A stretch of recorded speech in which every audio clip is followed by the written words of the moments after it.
नमो तस्सा भगवतो अरहतो सम्मा संबुद्धस्सा नमो तस्सा भगवतो अरहतो सम्मा संबुद्धस्सा नमो तस्सा भगवतो अरहतो सम्मा संबुद्धस्सा इतिपिसो भगवारहं सम्मा संबुद्धो विद्याचरण संपन्नो सुगतो लोकविदु अनुत्तरो पुरिसदम्म सारथि सत्तादेव मनुष्याणां बुद्धो भगवाति नमो तस्स सम्मा संबुद्धस्सा स्वाकातो भगवता धम्मो संदिटिको अकालिको एहिपस्सिको अपनायिको पश्चत्तं वेदितव्यो विन्नुहीति नमो तस्स नियानिकस्स धम्मस्सा सुपटिपन्नो भगवतो सावक संगो उजुपटिपन्नो भगवतो सावक संगो न्यायपटिपन्नो भगवतो सावक संगो सामीचिपटिपन्नो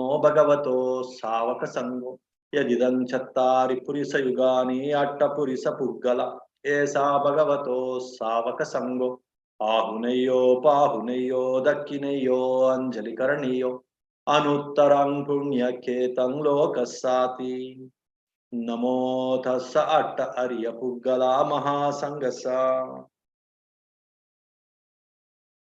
sadhu. So last week we have seen this self and non-self, or this no self or non-self or not self. Some of these things are like more metaphysical, more say unnecessary things for common well-being, for common day-to-day life. Unless you have that bent of mind, that metaphysical bent of mind, that philosophical, metaphysical bent of mind, then one is a bit curious to know about the universe, about the creation, about the creator, about the self, about the supreme self, about ego, about personality. These things are little, say, unnecessary in a way. In a way. But if you want to say help people spiritually, then a bit of idea about these things if you have in your mind, then of course you can relate these things, you can handle the self and the ego and the personality beliefs of other people, and then accordingly you can train them. But for general well-being, these things are not much relevant. That's what Buddha says, and because of that reason, he ignores when this kind of issues come, especially with the common audience. He will just tell them how to live happily in the day-to-day life by practicing the meritorious actions like dana, shila, bhavana, respecting the respectables, and doing some service. And in that way, he used to encourage. And those who are little more serious, and he used to bring in the very relevant, say, the philosophical. It's not exactly philosophical. It's very, say, very general, but it looks a bit philosophical about these four noble truths, about this middle path. He emphasizes these things, starting from the very first discourse given to the five bhikkhus, five of his disciples. So in that way, he used to gauge the minds of the audience, their situations, their limitations, their mental levels, and based on that, he used to expound some of these issues. And many times he used to ignore those things which are not, like, say, which are unnecessary to come out of the human suffering, the human pain, the human, say, losses, the human worries. So those things which are not directly of some importance, such issues like whether this universe is finite or infinite, who created this universe, what is when is the end of this repeated births and deaths, or this universe, or these world systems, when is the beginning of these world systems?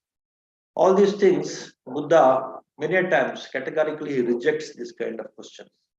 and he has his own way of rejecting or not answering, either by keeping silent or by counter questioning or by encouraging the audience to think which is more relevant other than this kind of irrelevant things.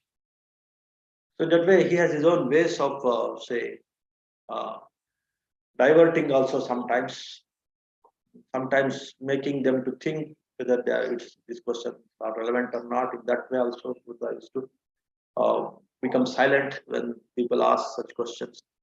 And sometimes he used to say answer in a sometimes rudely also, so that for some people that approach may be suitable. So depending on the suitability to the temperament of the people, so his answering also it used to vary from person to person.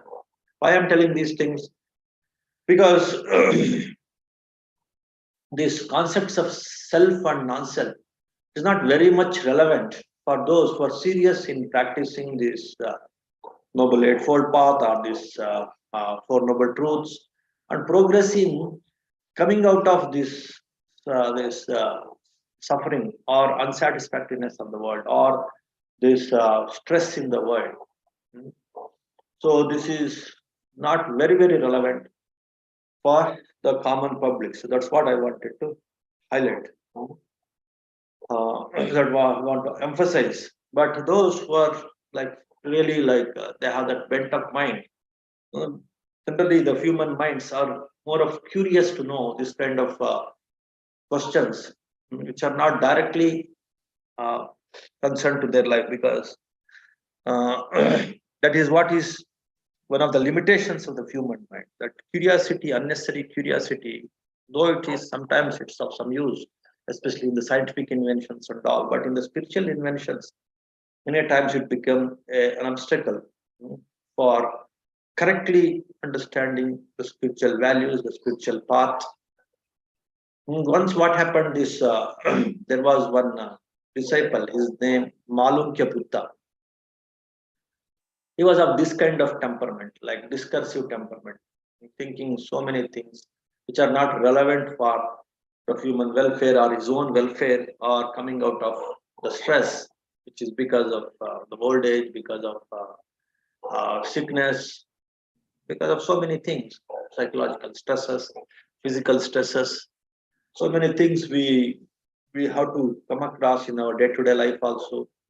And definitely in old age, many people will realize, though many people, some people may not realize at young age because of enthusiasm, because of say zeal to do something in the life. But in old age, almost all people they realize how insignificant is human life and how much stressful this human life, uh, how much burdensome is this body, and also the burdensome is the thoughts, emotions, how much burdensome it is. All these things many people will realize at the old age.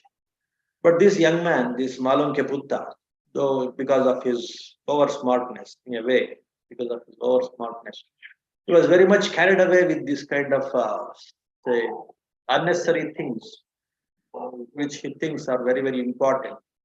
Whether this world is finite or infinite, what is the beginning of this world, when is the end of this world. Hmm? So this kind of what is this self, what is this say the entire uh, universe which may be created by some universal self or supreme self, something this kind of say uh, unnecessary questions it arised in his mind. And and again, because of that kind of proudness in his intelligence, in his smartness, and he became little rude also with Buddha. He came to Buddha and he's, so if you don't answer these questions, I just leave your company, I'll just go away.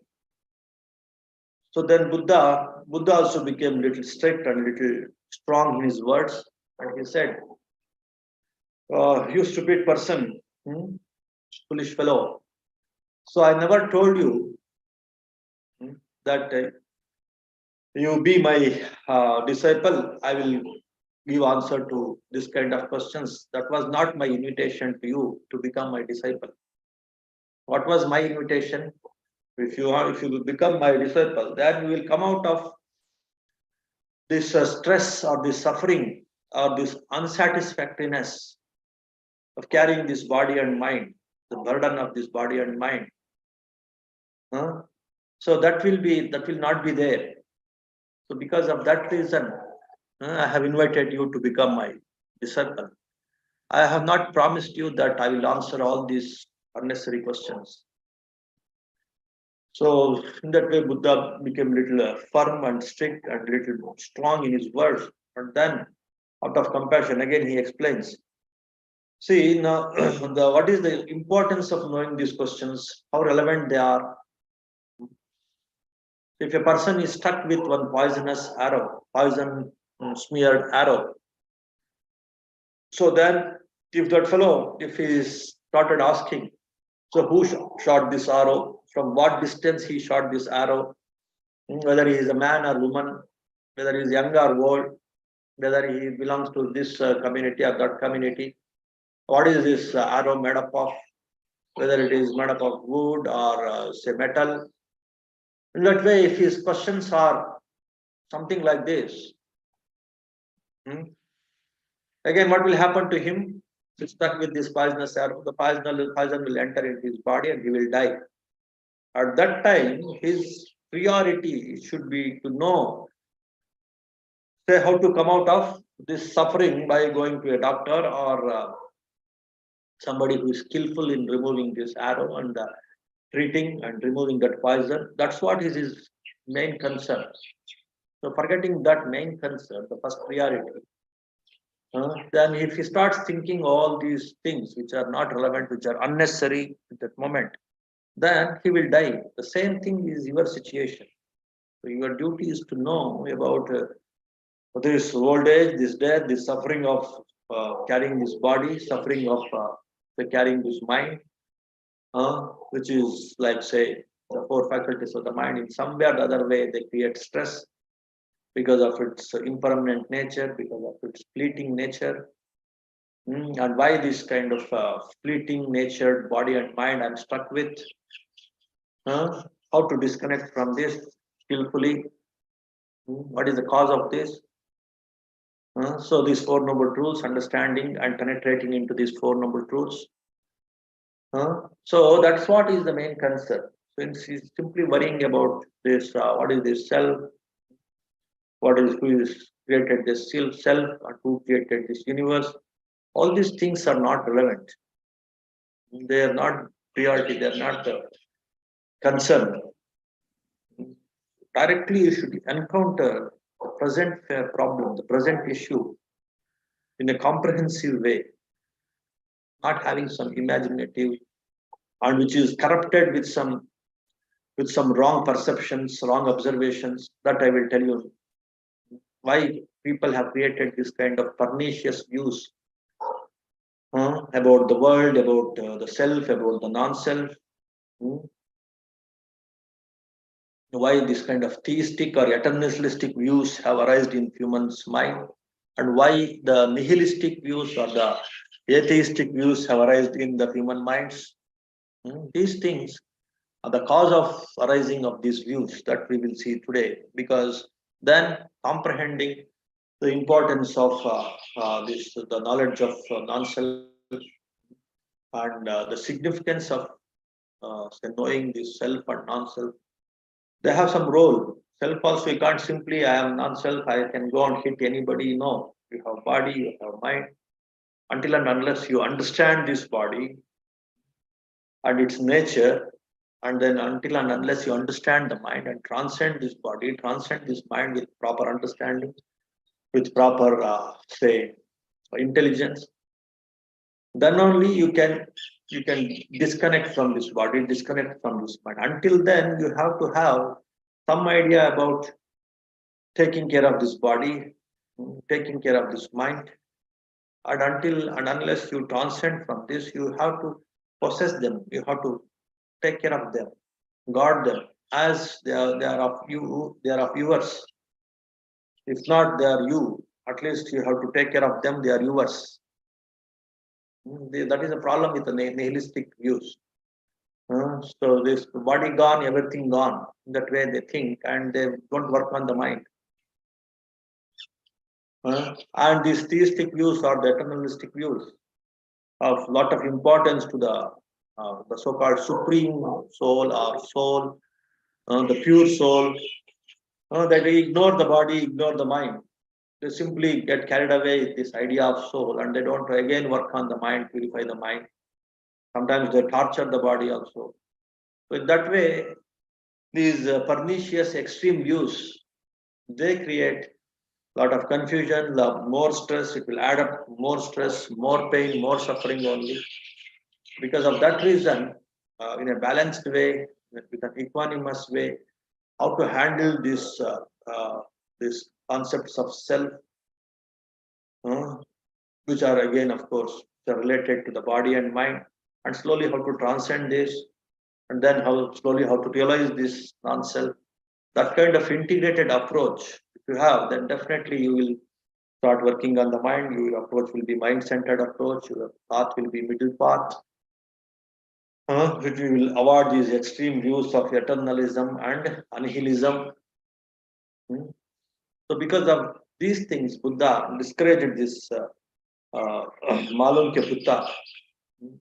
So just work on your mind. The mind is so profound, so magnanimous. In that process, you come out of suffering. That is the first and foremost benefit you should look into.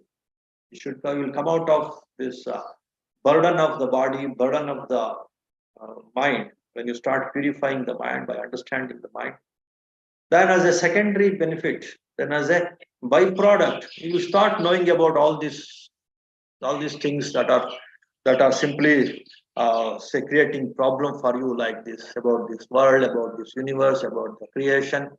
All these things automatically you know. That should not be your prime concern.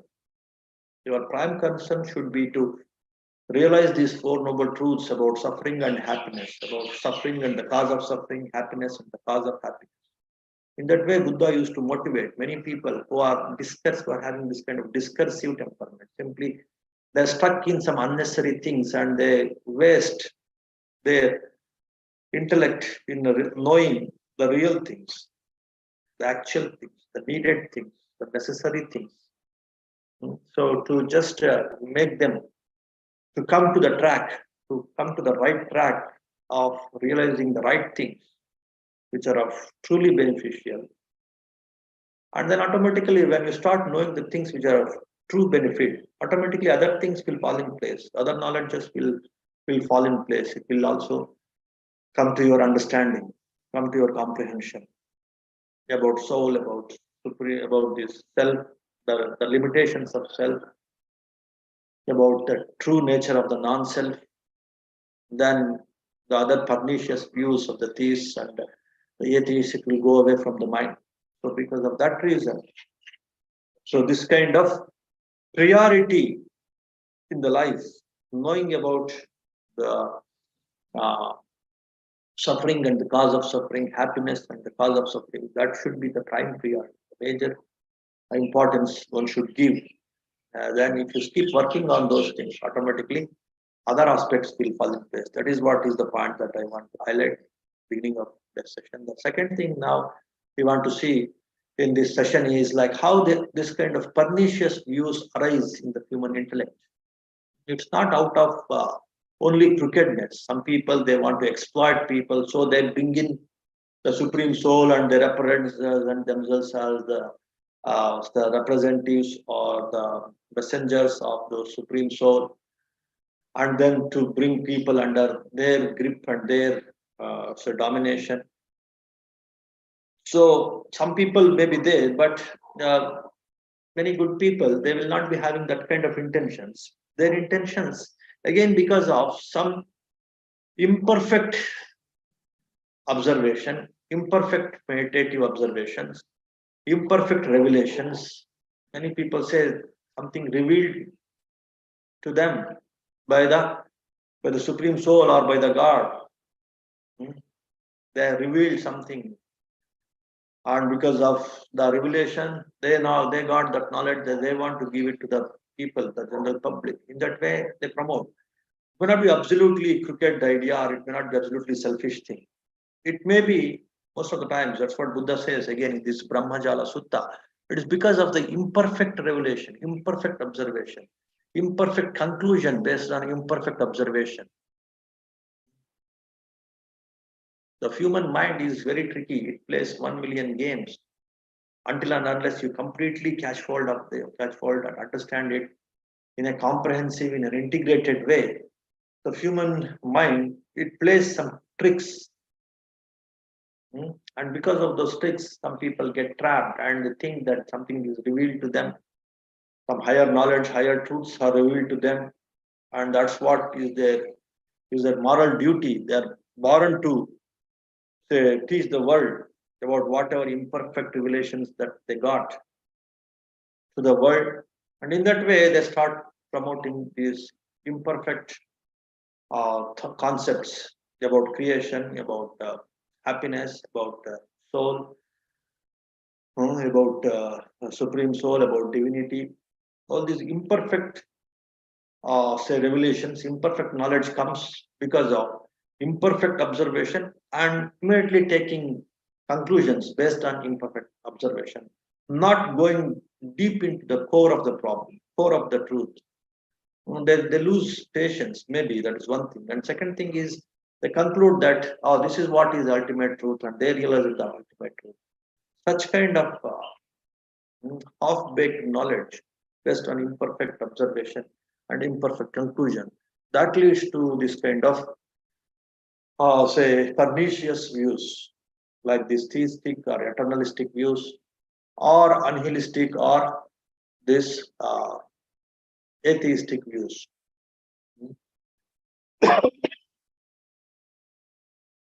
Okay. Now, what is this imperfect observation that Buddha talks about in Brahmajala Sutta, and of course a few more suttas, Aganya Sutta also. There's one more sutta called Aganya Sutta. Agga means the ultimate knowledge. Now, Anya means knowledge, the ultimate knowledge, the knowledge of the beginning, the knowledge of the end. So all these things, all these knowledges, how this universe arises, how this perishes, how these world systems, how this earth, it will arise, it will cess, it will evolve, and again how it will devolve. All this knowledge, like these scientists say, Buddha with more authority, he talks about the evolution and evolution of this earth and world systems and all. But again, Buddha says, it should be realized through perfect observation, through perfect right view meditative approach. If with some views, when you start meditating, you start developing your consciousness, then if you realize some kind of truth, some kind of light, some kind of truth, then you conclude that itself is ultimate truth. But if you go ahead with this right view approach, then you won't stop in between with some imperfect conclusions, with imperfect observations. You will strike the end of the truth, ultimate truth. You strike, and then you realize the concepts of non-self, the realities of non-self authoritative. Until then, one should, of course, definitely understand about these conventional truths of body, conventional truths about the mind, about the feelings, about the perceptions, about the consciousness, about the human behavior, which is good for oneself, good for others. That is what is all the Dhamma. The Abhidhamma also, so all the ultimate truths like the Chittas, Chetasikas, Rupa, Nibbana, they discussed. But the path, it has to be with the right views only. One should take the right view meditative approach as the true path to realize that ultimate realities about the non-self and the transcending these different aspects of self, that is of body, that is of the four aggregates of mind. So why this kind of pernicious views will develop? Because Buddha says, say like in the case of some Brahmas also, the Brahmas, like they have very, very long life. They could see the arising and the perishing of this entire system, entire world systems, this earth and the world systems And they think that this earth and the world systems and the beings and the divine beings also, they arise and perish. I'm not dying. So they think that they are permanent. And their self has become one with the Supreme Self. And they are like the Supreme. And they are permanent. In that way they think. And also they will have some powers because of the very, very subtle mind of the Brahmas. So whatever they think of and it may arise, they can see it. Because of the very subtle and very, very superior minds. Sometimes such kind of superior minds, whatever they think of, it will arise. It will be created. But that is the power of the superior minds. That is the power of the pure minds. And because of this purity and the superiority of the minds and the eternality they could see, because other things are dying. Even the earths are dying, perishing, and again they are arising. The systems, the entire world systems are arising, they're dying, and other divine beings also arising and dying and arising. But my consciousness, me, I'm permanent and I don't have any kind of suffering, and I'm quite powerful because whatever I think that is arising, that is being created in this existence. So because of this kind of observation, they may conclude that I'm permanent. My soul, I have this pure soul, which has become one with this entire existence. So with this kind of observation, they may conclude that they are permanent. That is their self. Their self is permanent. In that way, they may realize. And those who worship them, those who realize them, they also get the same knowledge from the Brahmas, and they start promoting the same idea that Brahmas are permanent. And we too have some kind of permanence with us, which is called soul, which is called self. And we should surrender to that Supreme Soul. Then we will become one with that Supreme Soul, that Paramatma. In that way, the disciples of Brahma, they start promoting. And because of this kind of imperfect observation, the imperfect conclusions based on this imperfect observation, and which are being promoted from one generation to other generation, again with honesty only. But the point there is the imperfection.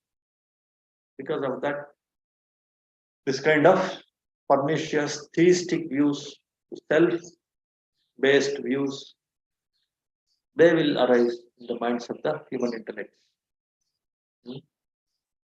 And even in meditation also, those who are yogis, those who are rishis, the meditation also they practice some kind of very deep meditations. They will get the jhanas also. But of course, in the Buddha also emphasized so much on the jhanas, but then he emphasized on the right view jhana approach, jhana path, and to not conclude with the jhanas as that is ultimate.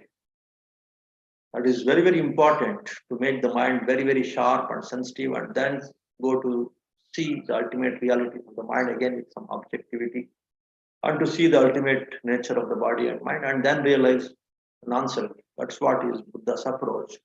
But the yogis, though they may be free thinkers, they are not dependent on these the Brahma theories and all, and they may not be bothered about Brahma also, the creator also. They are very much interested in the truth.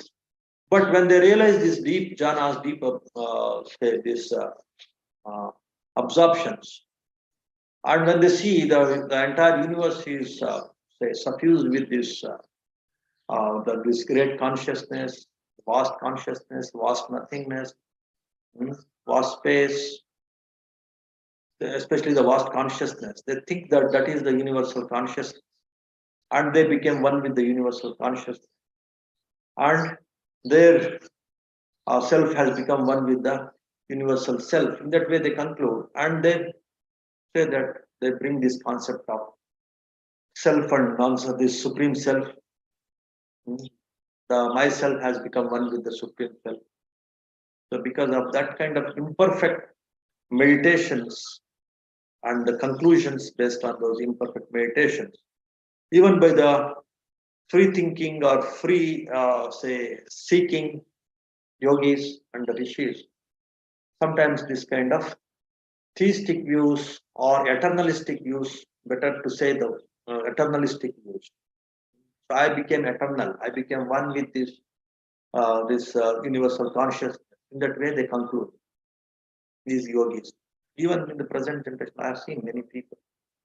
So though they get some kind of purity and they could feel some kind of oneness with the entire universe, either with the brightness or with the consciousness or with the nothingness, and they think that they became one with the supreme self. So that kind of observations also lead to this kind of conclusions about the self, whether it is dependent on the Brahma beings, their disciples, and again their disciples. So that way is the one way where this kind of theistic views, eternalistic views will arise. The other way is like even the independent seekers, independent yogis also, they end up in this kind of conclusions because of once they experience this kind of oneness, then they stop there. They don't go deep into the nature of this body, nature of this mind, using this as a tool, intermediate tool, this kind of sharp observation, this kind of sharp consciousness. They don't use it as a tool to penetrate into the ultimate nature of body and mind. They just conclude. So now their self has become one with the universal self. Their consciousness has become one with the universal consciousness, and they conclude that there is a permanent self or permanent consciousness. In that way, they conclude. In some religions, some say like in Christianity and all that, very love, they consider it as the core, that is the self of an individual. And when you realize with that love, you just start working on that love, you start sharing that love, expanding that love with all other beings in this existence, then you will become one with the universal love. That is the universal self, that is the God. In that way, they conclude. Again, it's because of imperfect observation of the limitations of this self, which is after all one of the feelings, one of the pure feelings. That's all.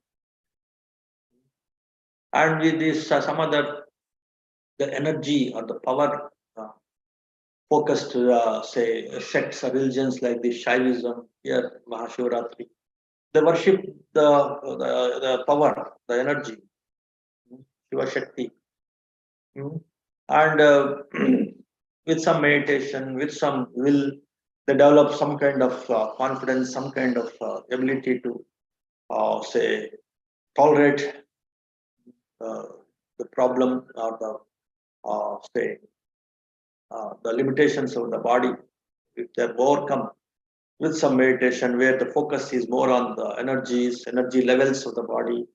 So this Kundalini Jagruti and all, it's all about the energy worshipping and energy realization.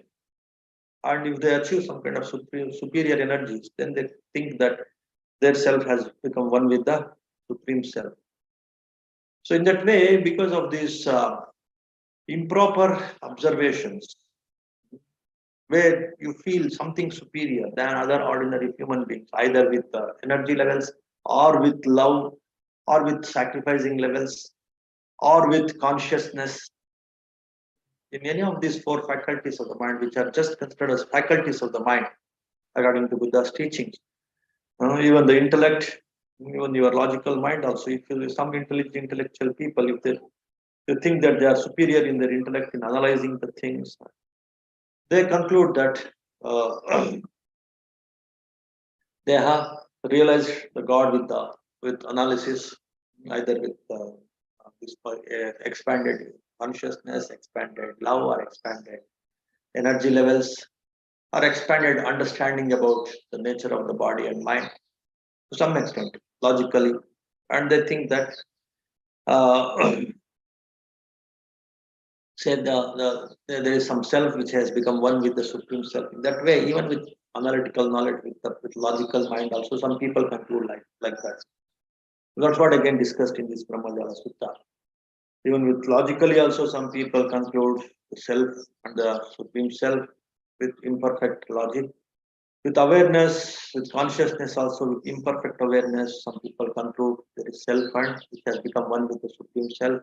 With love, with the feelings like love, Some people conclude there is a possibility of the self both becoming one with the supreme self, and with these energy levels also some people conclude the self becoming one with the supreme self. In that way, because of the imperfection, these ideas of self and supreme self will arise in the minds of the people. And whether it is like through their teachers, through their disciples, like so that is also one way. And independently, individually, also some people start working, and in that way, also some people have these imperfect observations and imperfect conclusions. Okay, so these are the two ways why people say conclude this kind of uh, uh, eternalistic views or theistic.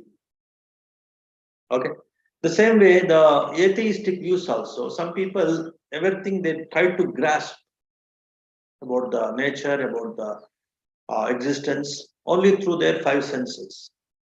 They don't work on the faculties which are beyond these five senses. So through five senses, they have their own limitation. The consciousness is far far superior than the five senses. That's why meditators they try to realize some better things in the existence, the better reality, the better truths.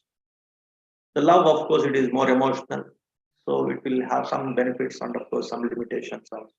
The energy levels also have some benefits and some limitations. The intellect, which is more theistic, more pro towards this theistic, they too have some limitations and some benefits. And some kind of thinking, some kind of intellect, which is based only on the senses, they realize after death the senses will go perish, they perish. And that's what is the end of this life. They realize at this juncture, myself is my body only, and my bodily senses. Even the intellect will arise as an outcome of, as a product of this bodily association of the aggregates, the bodily association of these elements. When these elements, when they just get dispersed after the death, the mind, the intellect also, it will get dispersed. In that way, the atheistic views or the nihilistic views, they conclude. So, because of this kind of limitation, or not knowing about the faculties of the mind, simply when you are struck with these senses and the powers of senses, and even to conclude that even the intellect, even the mental, the feelings and mental intellect, everything comes because of the association of these physical elements. Like as we used to see in the Abhidhamma classes and all, this physicality is the combination of different elements, four primary elements, 24 secondary elements. When they come together, then the life force will arise. Then the intellect, feelings, everything will arise. When all these 24 plus 4, 28 elements, they get dispersed at the time of death, the mentality also will be dispersed. In that way, the atheistic views or the nihilistic views, the people with the nihilistic views, they conclude.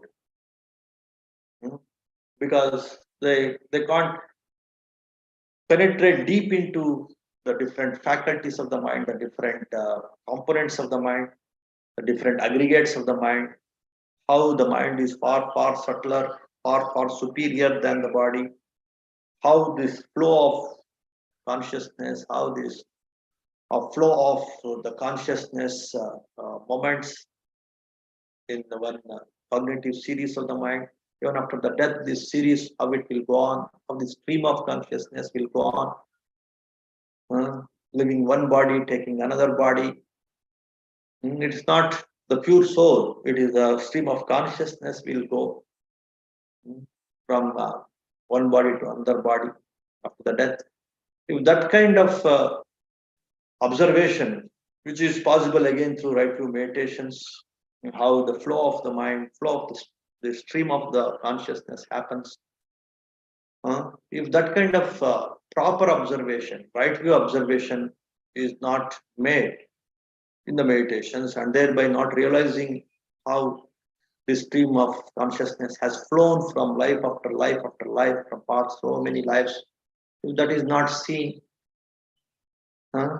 again this kind of atheistic views People will say end up in that kind of atheistic views. Then they say that even this body itself is myself, the body with the senses itself is myself, so I should make use of them as efficiently as possible. That's what is the purpose of life. In that way, they conclude. Again, they forget. Again, they ignore the mind-centeredness, working on the mind, realizing the potentials of the mind, the powers of the mind, faculties, the dimensions of the mind, and thereby working, transcending the physical constraints, the physical limitations, mental constraints, mental limitations, and in that process, coming out of the burden of this body, burden of the senses, burden of the mind faculties, and realizing the non-self. That's what is the Buddha's approach. The mind-centered approach. In the mind-centered approach only, the correct understanding of the self, how people conclude the body as self, the mind as self, senses as self, and how the atheistic people conclude the only body and the senses as self, and how the theistic people they conclude there's something that flows permanent, which is permanent and pure, and which is independent. These three things, they always associate these three things with the self. That is, independent soul, pure soul, and permanent soul. But all these three things you can't associate with any of the mental aggregates. Anything that is permanent, that is independent, that is pure, is not seen either internally or externally. That is what is the conclusion of the mind-centered, say yogis, or mind-centered meditators, or mind-centered this right view approach. That's what Buddha gone through, and if you go through that kind of thing, then you understand limitations of self and understanding of non-self. Okay, I think this much is enough for today. Because last week also we have discussed sufficiently about this self and non-self. Okay, and I wanted to explain today why people develop this kind of nihilistic or this the body as self, this kind of theories, and why some people say conclude with this kind of theistic views, the permanent self kind of views, and what is the wrong perception, wrong observation with them. And that's what I wanted to explain. Because of that reason, so today I thought of having this self and non-self as second part this discussion. Second part. And as I was telling you, even these Brahmas, they develop that kind of eternalistic views, thinking their self is the supreme self. And one Brahma, his name is Baka Brahma, he had that view. So of course he was very good and was very intelligent, but because of this imperfect observation, he too had that kind of eternalistic view about the self, and Buddha had to say had to play with him actually, and he had to defeat him. Like say, I hide, you find out. First you hide, I can find out wherever you can hide. So when he say when they started playing, Buddha could find out him, and but Brahma could not find out Buddha, because Buddha he knows about this non-self of Nibbana, but Brahma he was not having that awareness, that knowledge of non-self of Nibbana. Because of that reason, he could not find out Buddha. Then Buddha says, that is your limitation. By having this view of self, that you are permanent, you are eternal, you could not penetrate into that other dimension, that supramundane dimension. So because of that reason, again you have to understand these Four Noble Truths, understand this right view, understand this mind-centeredness. Immediately he became say liberated one. So in that way, we can see this kind of eternalistic views based on self, based on soul. They will simply make you to struck in this kind of mundane planes of existence. They will not completely liberate you, and they will not take you to supramundane dimensions of existence, that is the Nibbana. That is only the pure state, which is, of course, again permanent, but it is again, of course, independent, but it is absolutely beyond this mundane. They don't have any influence on the mundane beings. That is the difference of this uh, supramundane state or this non-self state, which is proposed by these this right view observers, right view meditators, and the theistic observers. The theistic observers, they give the all power, all compassion to this kind of soul or the self, and becoming one with supreme self. But it comes under again this regime of 31 planes, the mundane planes only. And that kind of views are there. Then escaping from these mundane planes and entering into the supramundane planes will be difficult. It will become impossible. Buddha says this kind of views are there. I have not seen even a single person who has transcended this mundaneness with this kind of views. Hmm.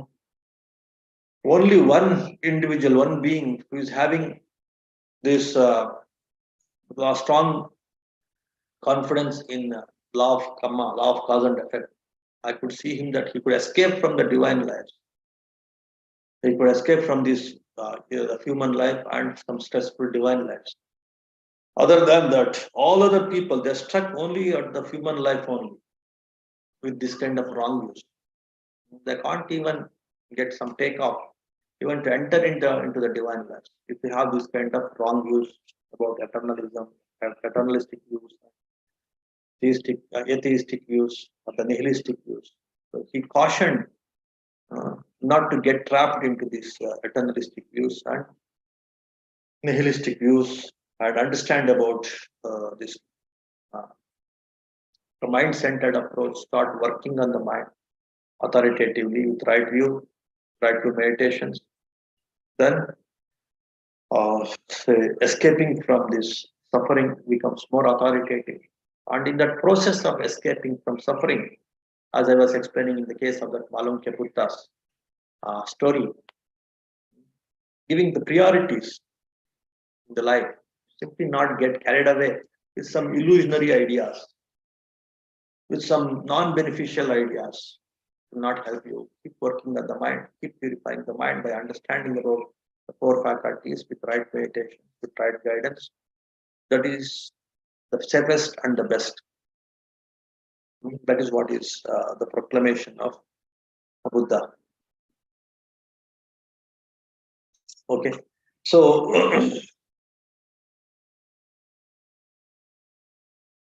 I think this much is enough for today. If you have some quick questions, you can ask, and then we will conclude.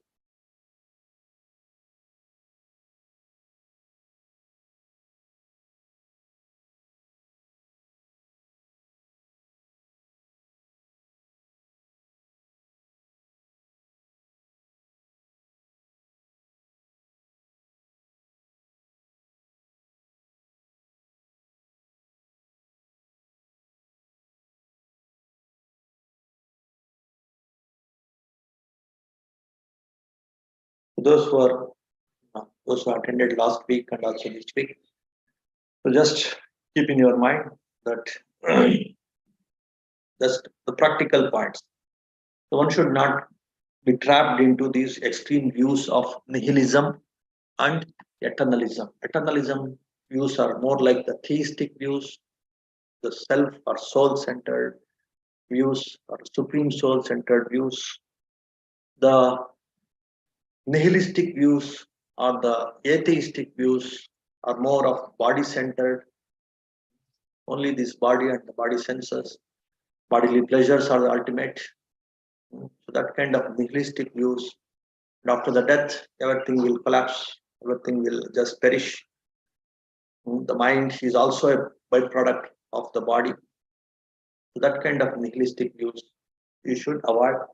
You should take up this middle path, that is the extremes of body centeredness and the soul centeredness views to avoid. work on this mind, which is in between this body and mind. Once you start working on the mind, purifying the mind, sensitizing the mind, sharpening the mind through right views, through right understanding, through right guidance, then automatically the knowledge about the body, knowledge about the repeated births, knowledge about the universe, the finiteness, infiniteness, everything you automatically realize.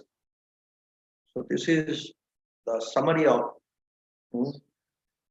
these two talks, last week's and today's talk. So don't fall into these extreme views. Settle on this middle path of mind-centeredness.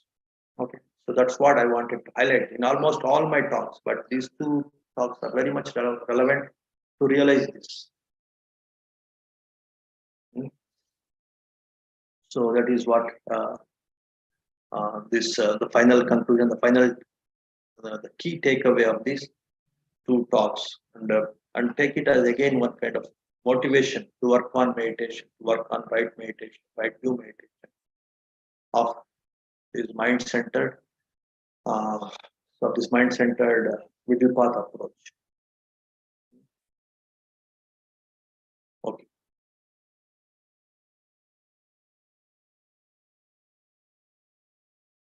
Now with one small chanting, we'll conclude.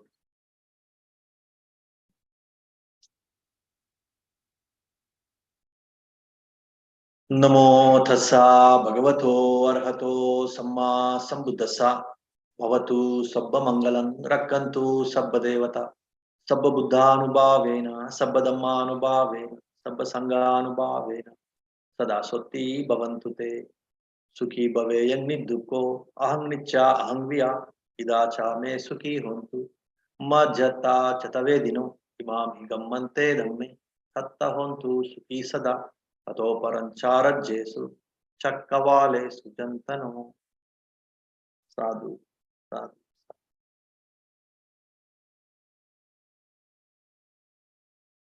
sadhu sukhi hontu.